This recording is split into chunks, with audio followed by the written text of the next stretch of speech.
How many times has your salesperson called a potential client knowing only as much as they got in the inquiry email, having no idea what kind of company it is, what they do, what their turnover is, well, nothing beyond what's in the email?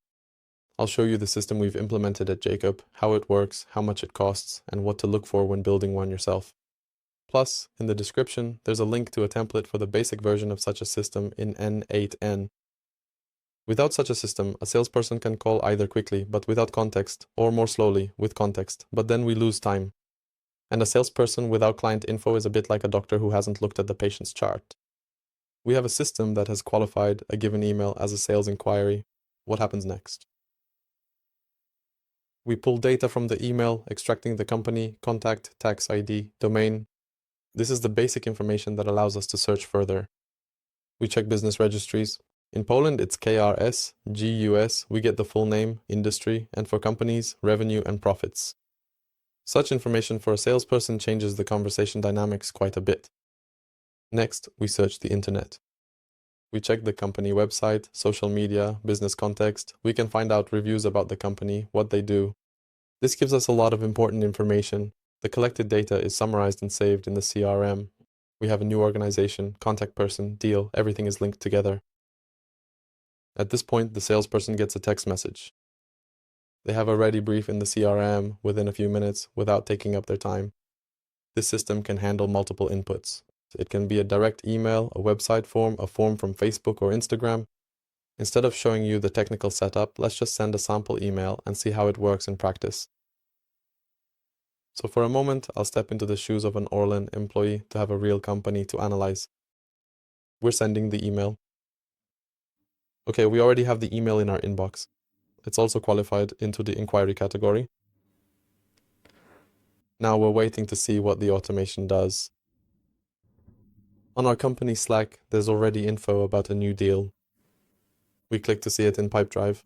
And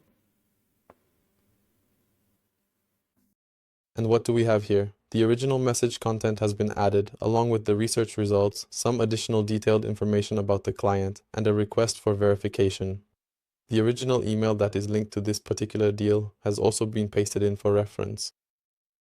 And we also have all the company information added. Contact person, just as in the email, company name, tax ID, website, biz report, Facebook, Instagram, LinkedIn, revenue information. And with this information, a salesperson can already make the call. The whole thing took literally a few minutes. Of course, you can do this without a CRM and enter everything, for example, even into Excel, but it's still a completely different level. Before you start automating it, you have to know what you're automating.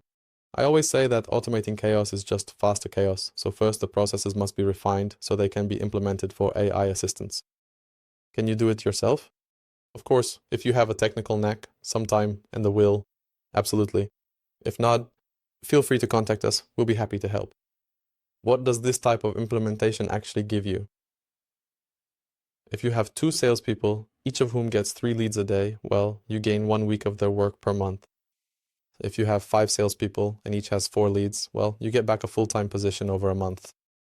And if you have 10 salespeople, 5 leads per person, you get back 2 full-time positions. You can calculate it yourself according to your situation in a simple calculator that I'm sharing in the description of this episode. But of course, nothing is perfect. Everything has flaws, which I always like to point out. What does it look like in this situation? If you have deals with sole proprietorships, well, you certainly won't have the full amount of data like what can be pulled from the National Court Register. But you can check online reviews, information about a given person or company. That also helps a lot. Well, AI sometimes likes to hallucinate, we all know that. It's worth remembering that for large queries or complex data gathering, splitting it into several smaller ones gives much better results.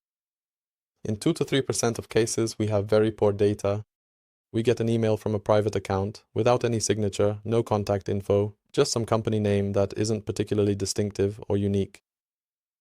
AI will try its best to find such a company. Sometimes it will correctly say it can't do it, and other times it will simply hallucinate. That's why I'll emphasize again that the human in the loop is crucial. The salesperson gets the information.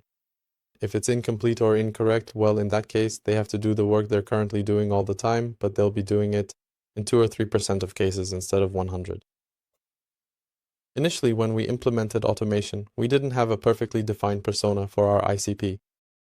If the AI doesn't know who the ideal customer is, who we're looking for, or who's best, well, it's going to guess. After defining it, specifying it, and refining it, it's much better. GDPR is a very important part of doing business in Europe. It can be done legally, and it must be. You can use European providers, host on your own server, but remember, talk to a lawyer. Sometimes the obstacle is the team's reluctance. Some worry that AI will control their inbox and do their work for them. You really need to talk it through, explain what this system is, what it does, and what it doesn't do. And in the case of this automation, AI gives the human context. Based on this knowledge, take the right steps and do their job as best as possible. Previously, AI recognized whether a given email was a lead. Today, AI enriches this data and provides a complete set of information with a full brief to the salesperson. Thanks to this, responses are faster, better, customers feel more cared for, and the premium impression of your company grows.